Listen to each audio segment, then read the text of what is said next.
সবাই আগে ভিডিওটা একটু দেখুন। আচ্ছা ভাইয়া, আপনারা কি তিন বন্ধু? হ্যাঁ ভাই, আমরা তিন বন্ধু। আচ্ছা ভাই, আপনি কি বিয়ে করছেন? হ্যাঁ ভাই, বিয়ে করছি। তা আপনি কি প্রেম করে বিয়ে করছেন নাকি পারিবারিক ভাবে বিয়ে করছেন? ভাইয়া, আমি ফ্যামিলিকে খুব ভালোবাসি, তো তাই আমি প্রেম টেমও পছন্দ করি না, তাই পারিবারিক ভাবে বিয়ে করছি। তো আপনি কি পারিবারিক ভাবে বিয়ে করে সুখে আছেন? না রে ভাই, বউ নিয়ে আমি আল্লাহ সুখে নাই ভাই, খুব পস্তাইতেছি ভাই। ও আচ্ছা ভাই, আপনি কি বিয়ে করছেন? হ্যাঁ ভাই, করছি। তো আপনি পারিবারিক ভাবে বিয়ে করছেন নাকি প্রেম করে বিয়ে করছেন? আসলে ভাই, আমি একজনকে অনেক ভালোবাসতাম, আমি প্রেম করে বিয়ে করছি। তো আপনি প্রেম করে বিয়ে করে কি সুখে আছেন? না রে ভাই, প্রেম করে বিয়ে করে আমি আল্লাহ সুখেও নাই ভাই। ও আচ্ছা ভাই, আপনি কি বিয়ে করছেন? না রে ভাই, আমি বিয়ে করি নাই। আরে ভাই, আপনি এত খুশি কে? আরে ভাই, বিষয়টা বোঝেন নাই।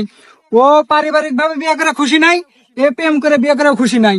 আর আমার খুশি হওয়ার কারণ, এখানে দুজনের বই আমার হাতে লাইন মারে। दुश्मन करे दोस्त ने वो काम